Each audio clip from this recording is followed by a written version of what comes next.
Afternoon, everyone. Grab your lunch, take a break from your work and your family, your kids, and join us for part 3 of our 3-week series on Plan B, Managing Uncertainty in the Workplace. And this week's session is on staying connected while social distancing. In week 1, we covered working from home, the essentials, and week 2, managing stress and well-being. So quick story on how this series came to be. We're all more than well aware that we're living in unprecedented times. And almost 4 weeks ago today, which now seems like a lifetime ago, we moved our quarterly board meeting to virtual at the very last minute. Many of our board members had never, ever worked remotely. So we pretty quickly threw out our planned agenda for the meeting out the window and shifted to how can we help one another and our women in our community. I'm Lori K. Davis, Executive Director of the Commonwealth Institute South Florida. We are a network of successful business and professional women. We provide leadership development, high-level networking, and mentoring through our content-rich events and programming, now all moved temporarily virtually. So here is what today looks like. We are doing staying connected with social distancing. And I think I'm about to have a cat walk across my screen. So the agenda for today, we're together until 1, and everybody who knows me knows I really try very hard to stick to agenda. We have Tina is going to lead us in a presentation. Tina is the Chief People Officer and Partner at RBB Communications. Following that, part 2, it's Tales for TCI, and I have my TCI board member, Lindy Smiley, and my TCI Executive Forum member, Ania Rodriguez, hi Ania, that are gonna share their experiences. Time permitting, we can open it, in intersperse. Tina, do you prefer question and answer as we're going along in the chat or at the end? It doesn't matter, I can do it at the end because maybe we have content that supports each other, and then we can do it at the end. Plus I talk fast, so we'll definitely get through it all. Great. So in part 3, we'll open it, again, time permitting, we'll open it up to sharing if anyone else wants to share what's working for them. And the wrap up is our question and answer. So Tina, I'm going to turn the remote control over to you. There we go. And Tina, take it away. Okay, hi everybody, it's great to see you all. Great to see all your faces. So, you know, we're getting a lot of questions right now from clients and partners and friends about how to communicate, how to engage, and overall, what are the best practices to manage through all this quarantine craziness. And so today I wanted to share just some best practices, some tips and ideas that might help you. And I'm going to start off by talking about some challenges that I think we'll all find very common that we face. We'll dig into a little bit on some of the core audiences, the stakeholders that we're talking to. And then we'll get into some specific tactics and hopefully some things that will help you as you get through this, and hopefully a lot of new information because there's a lot out there already, and we'll talk about that information overload in a minute. So my lovely marketing person who threw this deck together for me with all my talking points put, you know, a nice little commercial in here, but I'm going to skip through that. But I can't, actually, Lori, I don't think I have control. I can't seem to get it to go. Maybe if you can just go to slide 4 or 5. Keep going. Okay, perfect. That's great. Okay, so we're going to start here. And there's 3 key challenges that we're seeing, because one of the most important things is that, you know, everyone is relating or not relating from a very different perspective. And we need to be mindful that we all react to this in a different way and at different points in time. So while some people are baking away like I am, other people are spending 20, 30, 40 minutes just trying to decide what to watch on Netflix. Other people are really kind of frantic and they're trying to keep up and they're trying to figure out how to pay the bills. And it's really different for everyone. And so you can't assume that we're all seeing the pandemic the same way.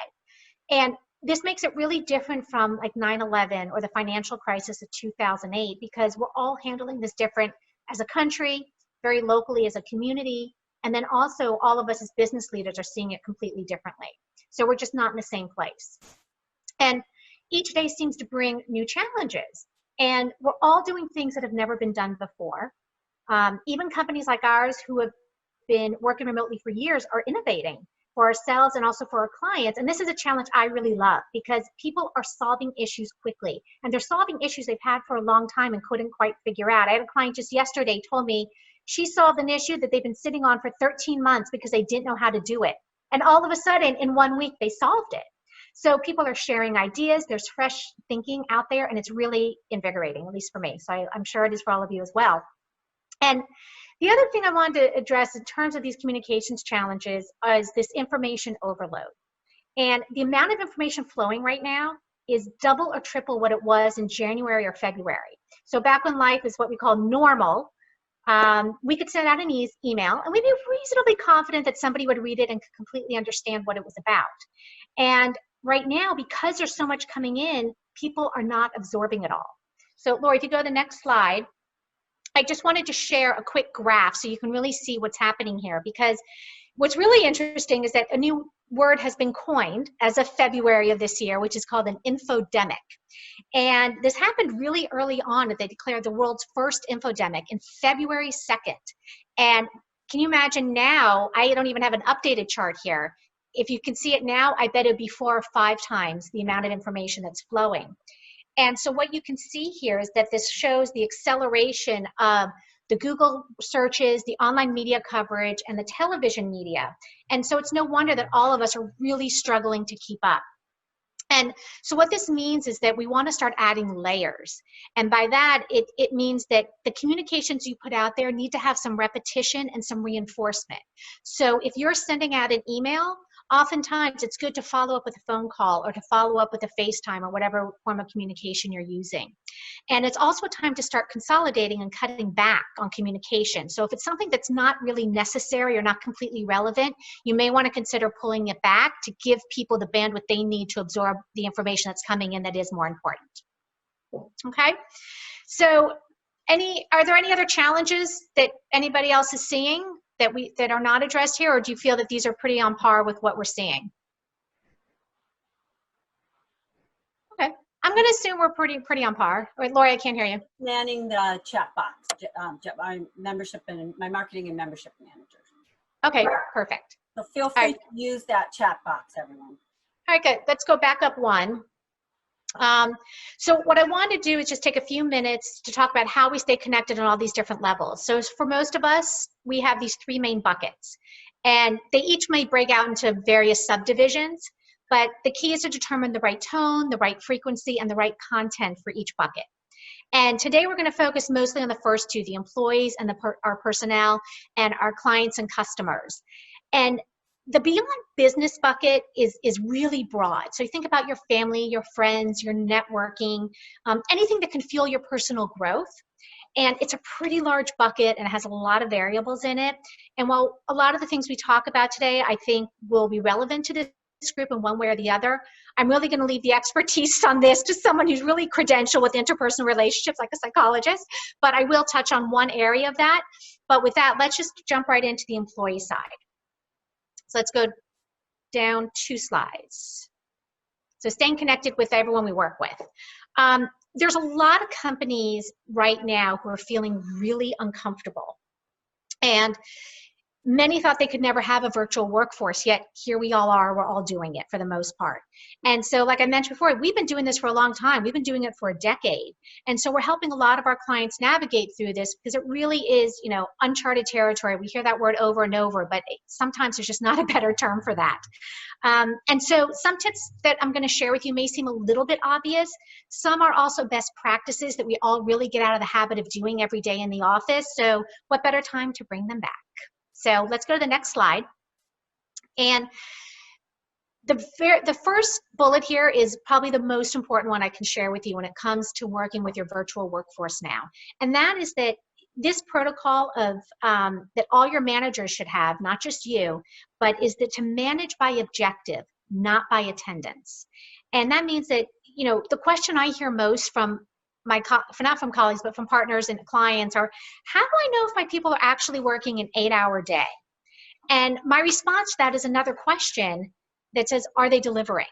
because you don't know what's going on in anyone's home. And quite frankly, I don't think it really matters.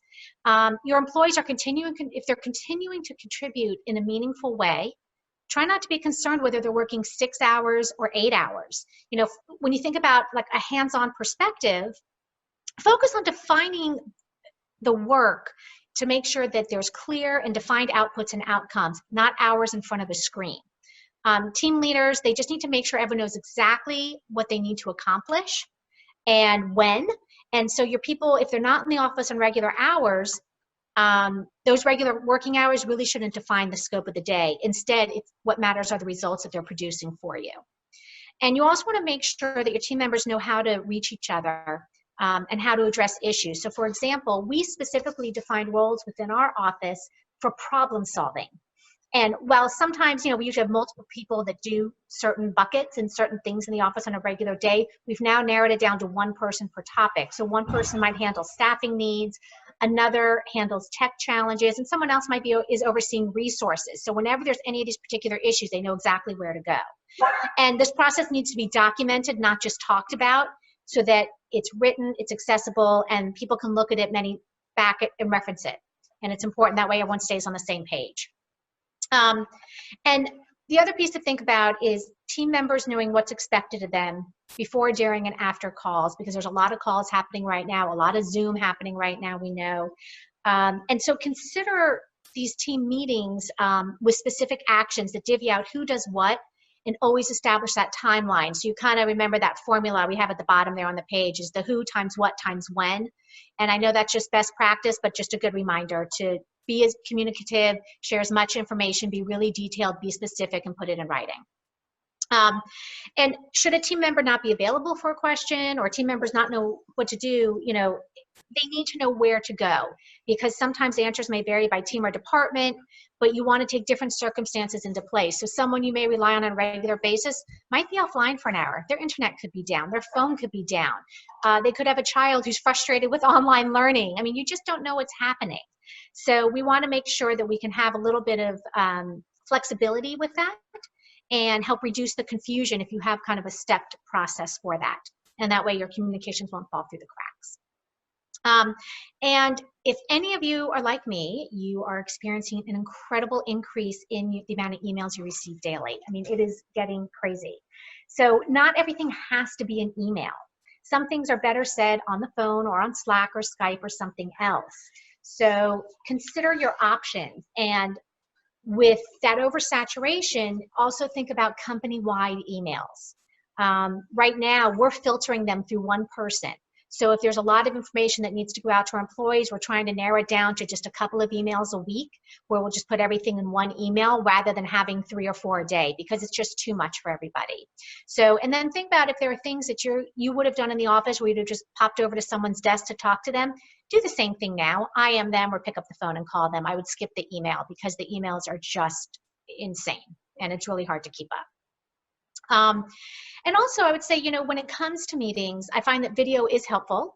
It gives you can look and see people. We can connect face to face so we can see who's on their phone and who's not, but I think it helps people keep closer attention. And sometimes I also like to shorten the meetings up a little bit too, because I feel like there are a lot of Zoom meetings right now and it can get a little overwhelming. But we also have clients who are scheduling meetings to end at 25 after or 5 till the hour, because then it gives you time to kind of regroup, gather, get online for the next meeting, take a quick break, walk around, grab a snack, whatever you need to do. We did have one client, Vern Harnish, if any of you have heard about the Scaling Up. He's a business coach and a former client of ours. He starts all his meetings at 2 minutes after the hour, and he does that on purpose. So think about ways to be creative in how you schedule your meetings and stick to it. And like Lori, stick to your time frame. Okay, so let's go to the next slide. So we want to talk about how do we show support to our employees. They need to know that the lines of communication are wide open. And it's important for employees to know that, well, they need to continue, if you track time, they need to track their time or report back to you in a timely manner, you know, move their projects forward. But they also need to feel encouraged to speak up if they're having any barriers, whether they're technical or anything that is holding them back from operating at their top level in a remote setting. one tip I like to improve productivity is disabling app notifications. I do that on my phone, so I don't see when a Facebook message pops up or something from Instagram pops up, because I will get completely distracted. And it helps me focus a lot more because there's already a lot more happening in my background here. We're all used to the shuffle and day-to-day busyness of the office. We're not necessarily used to what's happening in our homes every day right now. So it can get really distracting. And another tip is to use your calendar for more than meetings. I like to not only do I have this meeting scheduled, but I had the hour before this schedule just to review my notes. That way, because everyone's using your virtual calendars right now, they know your book, they know they can't reach you, they won't be able to find you on Skype or anywhere else, and allows you that extra time to really focus on what you want to do. So the other thing is how do we continue to promote our company culture? And keeping employees engaged, this is another question I get a lot, because it can be really challenging when you're disconnected physically. And as the longer this interruption carries on, we want to consider setting up virtual professional development programs, lunch and learns, webinars, and other online group events for your offices. Basically, anything you would normally do in the office, find ways to make them remote and make them work. Once a month, for example, we do a HIT training on our rooftop once a month at RBB. So this Tuesday, we're actually going to do it from Zoom. And so everyone's going to log on to Zoom. We're going to do the workout together. So it's little things that kind of bring back that normalcy, and we can make it work remote. And the last thing is I would say is remind people about the phones. People forget. And if any of your officers are like mine, we have a lot of young people. They hate the telephone. They love text message. They love IM. And sometimes, though, the phone can be so much more effective, and especially when you get caught up in a web of back and forth on emails or text messages. Once you've hit 3 back and forths, it usually means that there's some level of miscommunication happening. And so I like to pick up the phone at that point or encourage someone to call me, because you want to make it personal. You want to be able to get to the problem-solving stage much faster. And finally, patience. This is a time for compassion. It's a time for understanding. Our kids are home. We may have spouses out of work. We may have family members who are sick. You know, we're all really being pushed out of our comfort limits, out of our comfort zones, I should say. And what's interesting is there's a lot of research out there right now talking about how everybody is dealing with different stages of grief right now. And it's all in response to the pandemic. And so life as we know it may never be the same. And so it's brought this form of grieving, but what do we really know about grief? And the fact is that everyone deals with it differently. So again, just have a little compassion, a little bit of extra patience for people, you know, and I think it'll really go a long way in helping everyone get through this together. Okay. So let's also think about how employees need a little bit of reassurance. It's really important to maintain transparency, and I'm going to talk about this again when we get to our clients, how this transparency is important in keeping the relationship strong and the communication flowing. But employees need reassurance from you as well. They need that sense of connection and that the overall operations of the company are proceeding. We have weekly scheduled updates that are very specific every week, and they're the same every week. So there's a 15-minute partner meeting twice a week. We have an all-staff meeting once a week, and then we have manager meetings once a week as well. And they're the same time every week, so they know what to expect, and we can have some consistency there. And what we do is we ask everyone, we have the opportunity to update everybody on the state of the business, but we also open the floor for people so that they can share a win, or they can even share a challenge, and we can help problem solve as a group. And I think that's something a lot of people are missing right now because we're not together in the office. You can't just pop into a room where the luncheon where everyone's gathered and start problem solving. So we've also set up a plan for team leaders to schedule regular check-ins with each person they manage. I want them checking in at least once a week.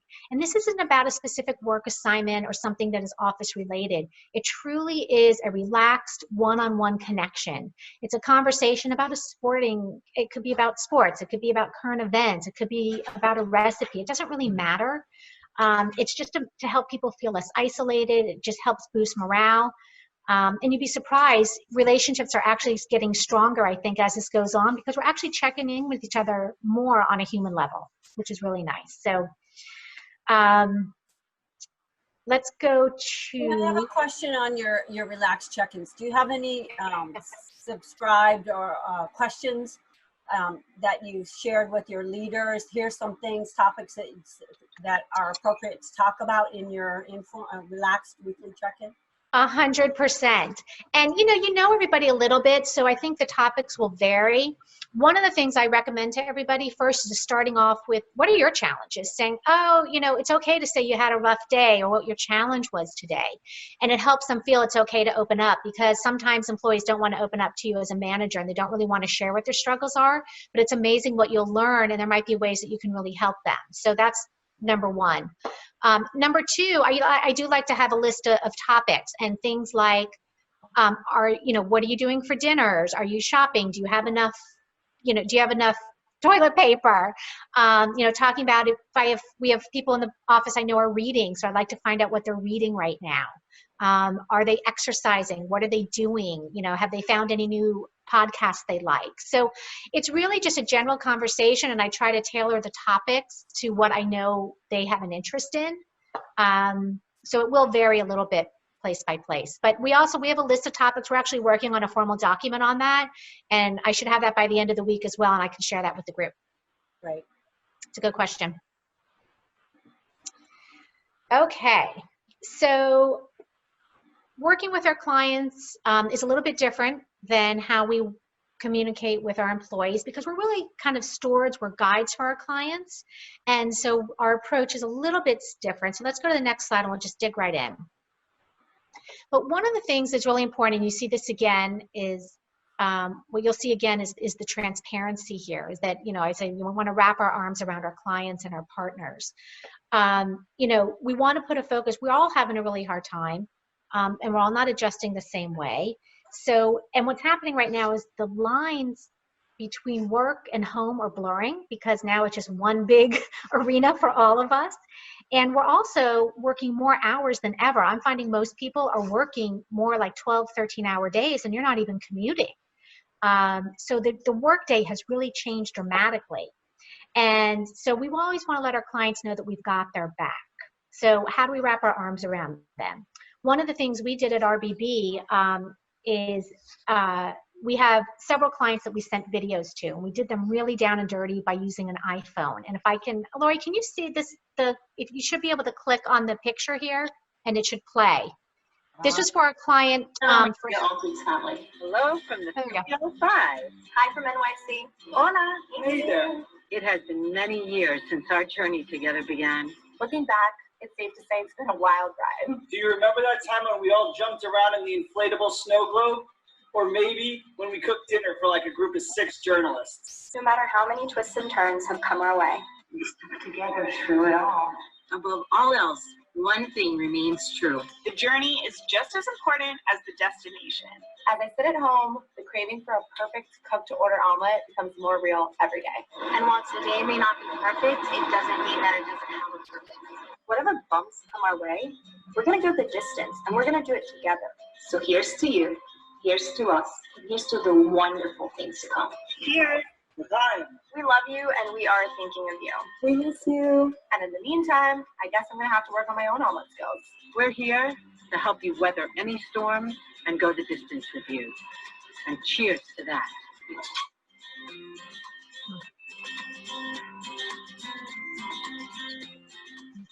So that was a little choppy, but you get the hint, you get the idea of what it was. I mean, this is for our client Hilton. We represent 5 brands, and they're all on pause right now. We're not doing any work for them, but they're stressed. You know, they have people on furlough. They don't know what's going to happen. They're feeling uncertain. And so being able to partner with your clients, make sure they know you're here for them, anything they might need, and stay in touch with them, I think is really important.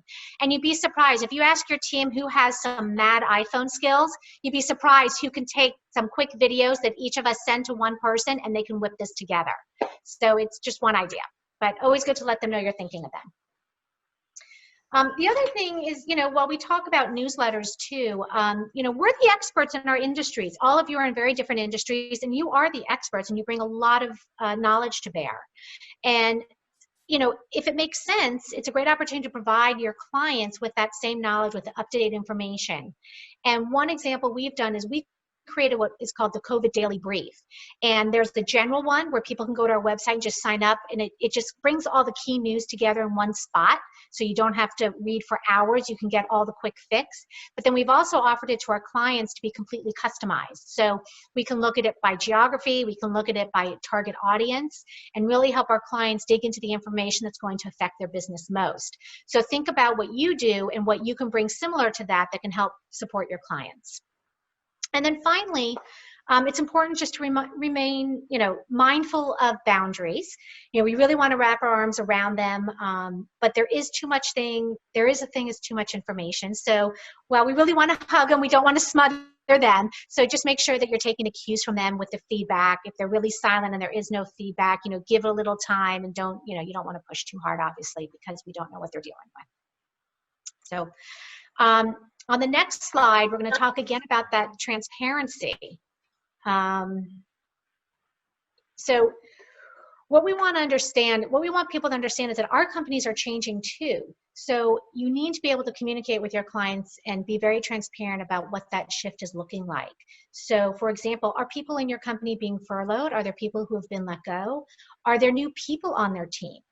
What does that look like for them now? What is the new reality? And so you need to just establish that view of managing their expectations so they can understand and still know that you're going to continue to support them as you always have. And they'll understand because we're all in the same boat. Changes are happening. And it's a fact of life right now. It is our new norm.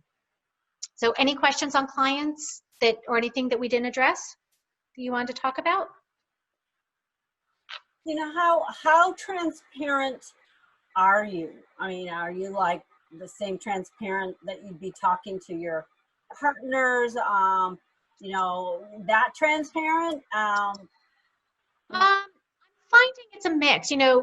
For example, with clients, when we had some team changes, the direct call went to the client that said, we have some new people on the team. Here's what it looks like. Other times clients are asking us, what are you doing? We're struggling. How are you managing this? And yeah, I'm being completely transparent in what we're looking at because, from an internal perspective, we're looking at all kinds of things, right? We have an internal task force that meets several times a week so we can see what are the ancillary costs we have that we just don't need to be doing right now? Where can we cut costs each month? Because our goal is to preserve all our staff. If we do have shifts in staff, people who have reduced time, we share that because I want them to understand that, we're looking at this from a very strategic standpoint and doing everything we can to preserve the business. And sometimes you just need that thought and that guidance. So we're being pretty transparent about it. Okay, thank you. As scary as that can be, Yeah. Which it is. But it also, I think it strengthens a partnership as well. So I think it's an important part of the process. Okay, so let's talk about our last audience, that beyond business. Something that we're seeing is that there's just this kind of revolution that's occurring, and business has really changed. And it's not just a revolution in technology, right? All of us are using more technology than ever before, learning new platforms, but it's also in psychology. And there's a lot out there to read that talks about the impact and how far-reaching it is, and that people have to adapt to both aspects of it. And especially as business communicators and marketers, that psychological side is really challenging because it's changing daily. And in line with that, the one I mentioned, I wasn't going to go into this too far, but the one audience I think in this bucket I wanted to talk about was you. So let's go to the next slide. More than ever now, we need to be kind to ourselves. And we forget sometimes as business leaders, we're worried about everybody else. And so I just want to remind all of you to take a minute and think about yourself. One thing is creating your workspace. And I'm going to be honest, we hear a lot of information. Create your own workspace. Make sure it's separate from everything in the house. And let's be realistic. That's not always possible. Usually there's kids running around, there's a dog jumping in my lap. It's impossible to be completely separated unless I go and work from my bedroom, which I really don't want to do. So you have to find something that's realistic for you. And that might be at the kitchen table in the morning, and it might be on the patio in the afternoon. Just find whatever works for you. And, it's not a perfect formula. But we also still need to keep up our productivity. So we want to add some structure around our days. So think about what time you're going to start work every day, most days. It changes a little bit here and there, but try to at least have that schedule, because those lines are blurred so much. How do you turn it on and turn it off? And are you finding the right time to turn it off? And really spend some time with the family. And I have a high school senior at home, and I'm recognizing how lucky I am that I have this 24/7 with him before he leaves for college. And as the days go on and I'm working so many hours, I realize I'm losing that opportunity to really do something special with him. And so I have my renewed plan in place now that I'm working on to make sure that we can do some really cool things together and take advantage of this time. And so you should do that as well. And just a few tips then to think about working from home in terms of your schedule. Remember, some of us, whether your kids are on a Zoom call for school or a spouse or a roommate are on calls as well, it's always good to share schedules so you can try and have those calls at different times so you're not competing for the voice in the room. And also just to respect each other's workspaces a little bit and just really take care of each other, because, if you're making a cup of tea, make it for the other person. It's always nice. My kids have been really sweet. Like, Mom, what do you need? They bring me tea, they bring me coffee. It's really nice. And they're getting a whole new perspective of what it's like for me to work. So there's some good things on that end too. But the other thing is, sometimes whether you work from home regularly or if you're in the office regularly, sometimes you're a regular somewhere else, like a coffee shop where people know who you are and you kind of have a sense of community. And it's something you might be missing right now. So there's some other ways that you can have that regularness in a community. There's there's Facebook groups, there's chats, there's online chat rooms, there's calls you could do with your colleagues in the morning. Maybe you start with morning coffee because you missed that in the office. Whatever it is, find a way to be a regular somewhere else, and you'll be surprised at some of the great relationships you'll build that way. And then the other thing is, the last two things are just kind of, set up that little mental health check-in for yourself. Know when you need to log off. Know it's okay to let go of the 8-hour workday or the 12-hour workday, as the case may be, and give yourself a little break as well. Everybody's distracted, and sometimes you need that break so that you can be even more productive the next day. And then finally, just make sure you have that social interaction every day or every week, whether you're going for a walk with a mask on with a friend and 6 feet apart, or just having a happy hour with a friend. I had a glass of wine with my mom last night virtually, and with my girlfriends the night before that. So it's really nice just to at least have a little connection. I think we all need it. We're all feeling a little isolated. So just a little note to be kind to yourself. And let's go just a couple last slides and we'll pass it over. Just wanted to share one of our co-presidents. She's a banker, and she's got to be someplace where no one, the confidentiality nature. And every time I see her on Zoom, I crack up because she's set up an office in her walk-in closet. Out of her walk-in closet. Hey, it's whatever works for you, whatever you need. Exactly. It's always different. I try to keep moving around so that I have different backdrops all the time, and it's become like, with our all staff meetings, that's become the new hot thing is how cool can your background be? There's a lot of virtual backgrounds, videos, and really cool things. We have some real techie people. So have a little fun with it, which is actually one of my final tips, is have some fun with it.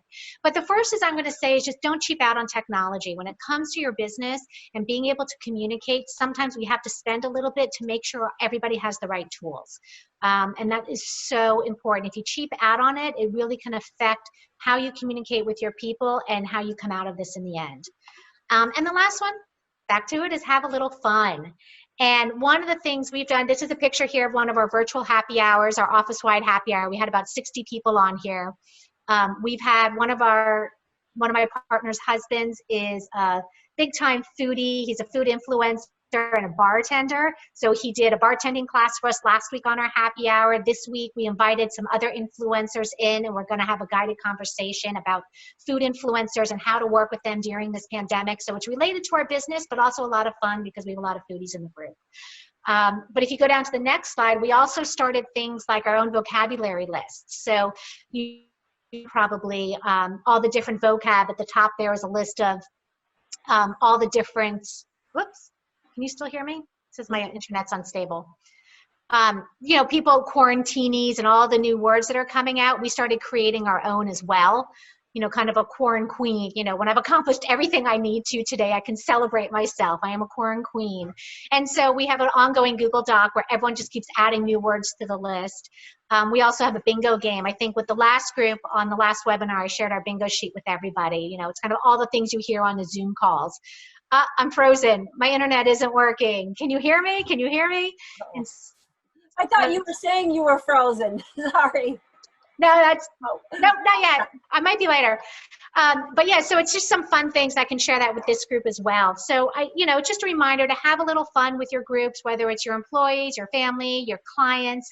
Share the fun things. Share the memes. Share the things that really make you laugh, because that's the best way to get through this. And just in closing, on the last slide, there's just a few little final tips, and just remember that this is a new normal, and so changes that we make now may stay for a really long time. Make sure you're supporting each other and you have your processes in place for that. Make sure you have the technology in place to stay connected and have a schedule for connection as well, so that everybody has an opportunity to feel heard and feel they know that they're in the loop. And then finally, just make sure you're taking some time for yourself and really take care of yourself. So that's it. Great. Thank you, Tina, so much. We'll pause for just a second. If anyone has any questions now, before I call on my tales from TCI, before we move on to the other second part of our agenda. So Jess, let us know if there's any questions in the chat, and we'll leave a little bit of time too at the end. There aren't any as of now. Great. Well, okay. So please don't forget to put your questions in the chat. We can come back to them. Now I'm going to call on, thank you, Tina. I'm going to call on Ania Rodriguez. Ania is a TCI Executive Forum member. We met quite some time ago when we both did the Goldman Sachs 10K Small Business Program together. And she runs, founder of Key Lime Interactive. And Ania will tell you a little bit more, but I believe, and you can correct me if I'm wrong, Ania, that you've been working with multiple locations, many locations virtually for a very long time. So we'd love to, this part is called TCI Tales, just share what's working for you, kind of as an add-on to this great presentation that Tina just gave us. So you're up, Ania. Unmute. There you go. Hi, everybody. Nice to meet you. I'm Ania Rodriguez, like Laurie just mentioned. I own an interactive agency that works with Fortune 500 companies. The name of the company is Key Lime Interactive, and I have an office here. I have one in New York that's seen a little bit of impact with COVID-19. And then I have some folks throughout the US working on various client sites and the like. And so early on, basically at the beginning of March, it became very clear to me that this is going to be pretty big, because I had an employee who's lost a grandparent right at the beginning of the whole, shift of things happening. And so that was sort of a wake-up call. And so we've been doing a lot of things to try to really support each other through this difficult time. I do have folks in New York who have tested positive. I have other former employees that I keep in touch with that are also, facing some challenges, whether themselves or a family member and the like, because we have a pretty big team in New York and the like. And so it's been kind of scary from that perspective. So I'm a little bit of a nerd, so I wasn't sure, Lori, I got a little panicked, and I created a little bit of presentation. So I don't know if I'll just talk through it, or I can show some visuals, however you want me to go about this part. But I do, one of the themes that I could just talk to, and I think it talks a lot to what Tina talked about, we have a sort of ongoing communication that says, not today, COVID. And so part of that came from, I don't know if anybody's read Sheryl Sandberg's book, which is Plan B, which talks about sort of dealing with like deaths and the like. And really it goes down to asking people not just how you're doing in general, but because people don't really answer that question really well, is how are you doing today, and qualifying the word today as you ask that question. So part of a lot of our communication has been really about, well, how is it today? And just as things kind of started going down with my New York team, I had to be very, very, point blank at the beginning, telling them how are you doing today? Because there was just a lot of things going down. So the things that we started to do. Do you want me to stop my share and you can share those screens? Your slide? Okay, Yeah, I'm gonna yeah. go ahead and share. Let's look at them.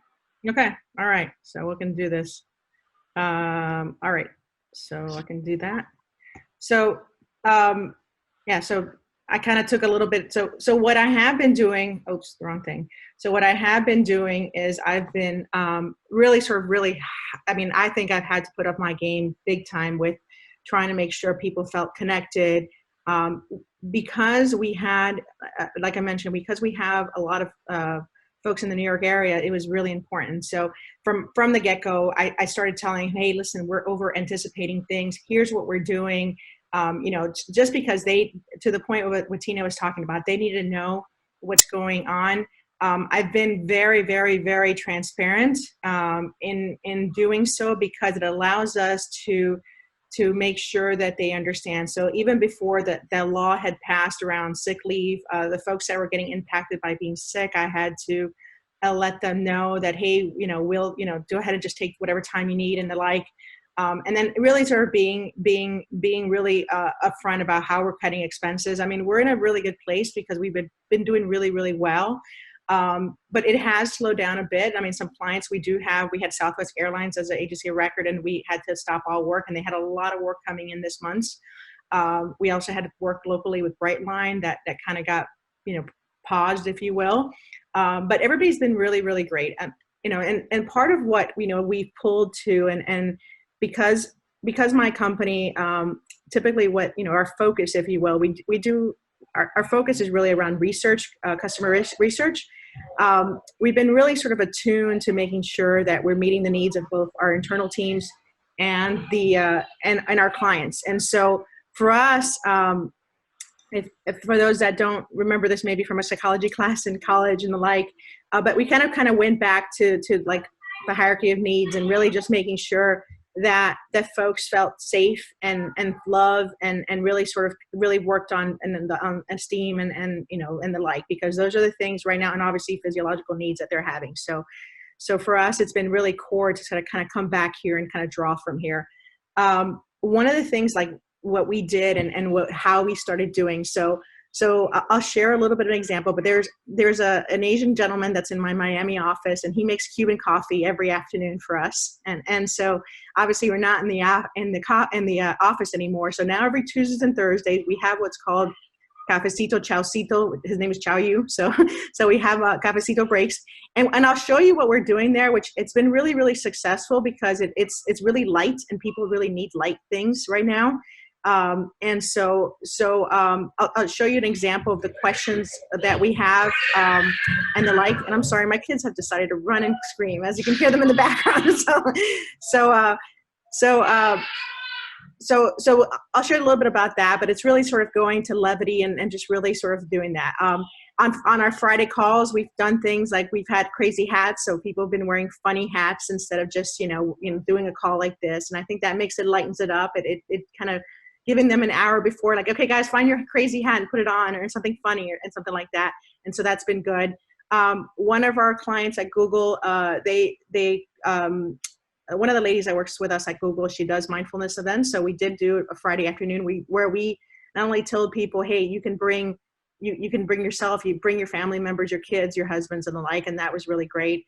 And then we've been doing a lot of work to just to support each other, from like maybe dialogue key limer. So putting together like buddy groups, if you will.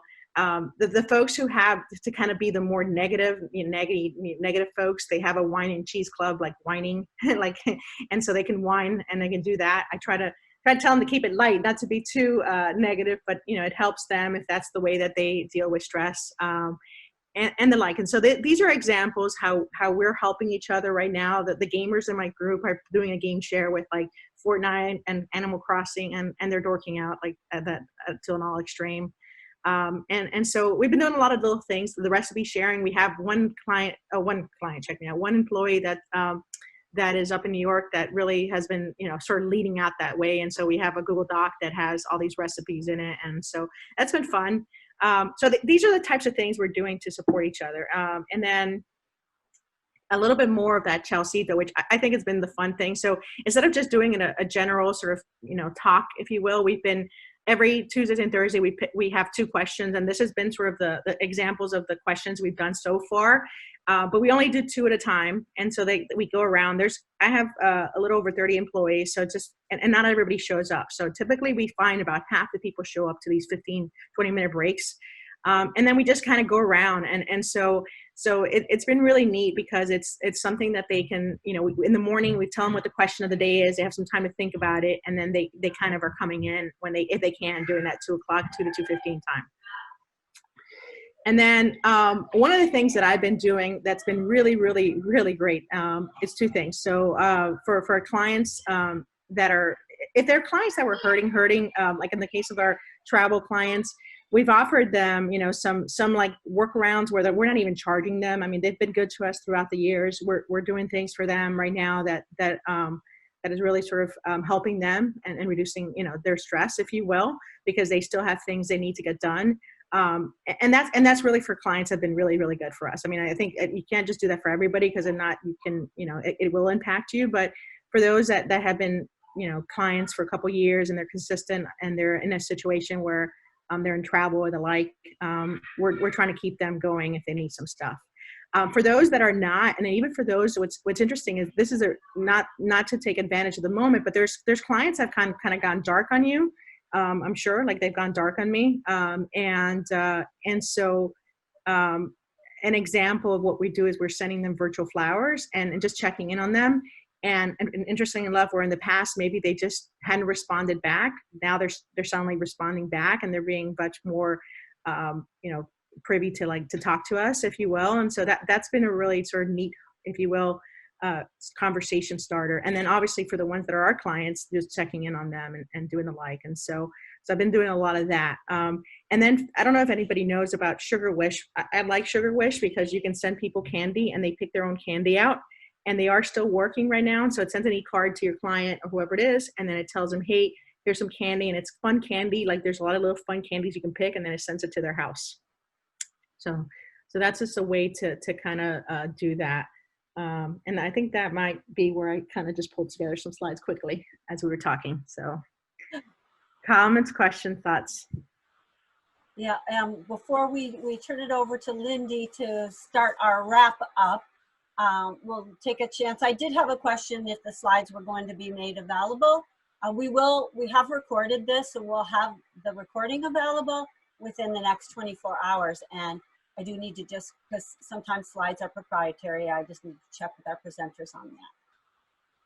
So Jess, anything in the chat other than I just noticed that question? Anything else? Yeah. Nope, that was the only other question. Okay. Now, Lindy, are you still with us? Yes. As things have their way of happening, Lindy got called in a million directions right in the middle of this call. So you probably have a lot in the right here and now that's happening and staying connected. Lindy? Yeah, I apologize. But I was luckily able to hear a good part of Tina's presentation. And so thank you. There's some really great ideas. So just to give you a little bit of background about myself, I'm the head of human resources for Starwood Property Trust, which is a publicly traded REIT. We're located in Miami Beach, but we also have offices all over the country. We do have offices in New York, Connecticut, and on the West Coast as well. We have about 300 and change in terms of employees. And so we've been dealing with, Corona since it kind of broke out in New York and managing how to handle the offices there. But we've effectively been working from home this is going on our 4th week now. So I don't want to repeat a lot of the ideas that were mentioned, but just, as I was listening, I wanted to just kind of touch on a few, and I do apologize if they came up earlier in the presentation. But one thing that we did last week that was really fun is that we made a video that we sent out on Friday. We made a video of people working from home, and it was either video clips or pictures, and we had some taglines in there, and people got to put their pets in and their kids in, and it was received really well. And I think it was kind of twofold. One is that everybody got to kind of share and see in everyone's personal life a little bit, which I think kind of humanizes everybody and lets everybody see what everyone's going through. And And the second is, I think sometimes there's a perception when you're used to more of a brick and mortar environment that when you're working from home, you're not really working. And so I think it was nice to show people's offices and computers and screens and books and binders and really show the efforts that everybody had made to, you know, create this environment for themselves. So it was pretty easy to do. I think we did it in something in Adobe, but like if you have a Mac, I think you can do it with iMovie or something like that. So just another suggestion as a way to kind of get out to people. And then a few other things that we've done are weekly kind of lunch and learn. So we're kind of taking advantage of the fact that because there isn't this travel time, you know, there are people that are busy, but maybe they have a little bit of downtime. They are feeling disconnected. They want to know what's going on in the different areas of the business. So we have a lot of analysts that are more junior and they've, you know, they're only working a few years now. And for them, it's a great opportunity to just kind of hear what's going on and feel some positivity from people that have kind of been through this, that have been through 9/11 or the 2007 crash. And so they're able to provide a little bit of perspective and talk a little bit about sort of what's going on in the economy and how it impacts our business and so forth. So we try to do that weekly with both our analysts and also throughout the businesses. And it's been really great because it's also given us the opportunity to teach certain businesses about other businesses that they would not normally have the time to learn about. So in addition to that, we're doing weekly yoga, Zumba, virtual. We're sending out videos on Excel training. You know, we have a lot of analysts that are constantly in Excel and maybe don't have the opportunity to, you know, to learn. So we're just, from an HR standpoint, we're really trying to reinvent ourselves and think of as many things as we can to just continually keep people connected and motivated and engaged. Great. Thank you so much, Lindy. And let's go back again for Tina, for Ania, for Lindy, if there are any questions before we close up. Anything there, Jess?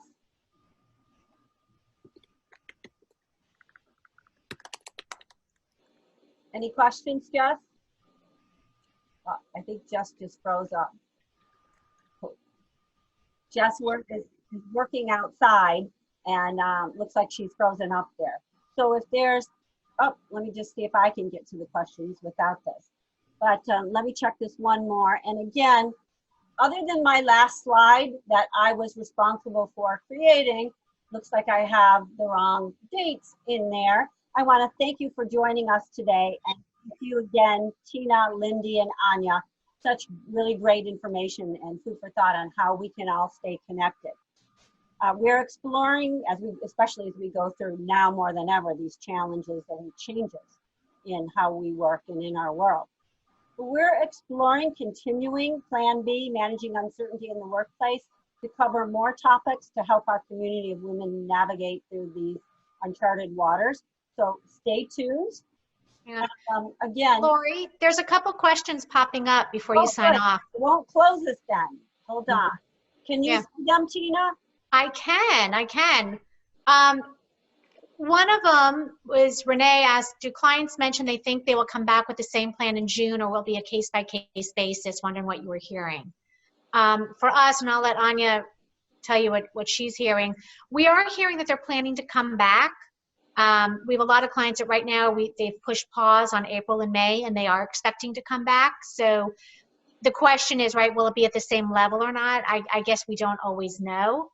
But we're hearing a lot of positivity that people absolutely are planning to come back for those who have paused.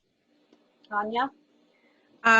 For travel, I see still holds going down, and so I don't know. And then I think it's interesting. I hate to say this, but like my Miami-based clients are not taking it to the same level of like my New York-based clients, if you will. And so my Miami-based clients are a lot more positive, but I don't think it's because they haven't seen the ugly yet. And so the New York folks are very much like, yeah, this is going to go for a while, and we're not expecting anything in June. So let's go for August or something like that at the earliest. But the Miami folks, I'm a little worried because yesterday I spoke to a local client that that wants to do a major research project, and I keep saying, why don't we start doing some groups and things on the, virtually, and we can do that. There's no reason why we can't. And in fact, we could get more geographic reach. And it's better to be doing, it's better to be doing now, especially research, if you really want to get deep into what people think about financials and the like. And they're like, no, we want to wait till like June so that we could do our, in person. And I'm like thinking to myself, there's no way this is going to happen in person. Like, this is not going to happen in person in June. So I don't know. I just feel like, I hate to say this, our Miami folks are not taking I feel like New York is like so smacked in the middle that they are just, I think they're more realists than our Miami counterparts that are still, we haven't seen the height of it, right? So, So again, on behalf of the Commonwealth Institute South Florida, have a wonderful rest of your day and stay safe, healthy, and well. Bye, everyone. Bye-bye. Bye.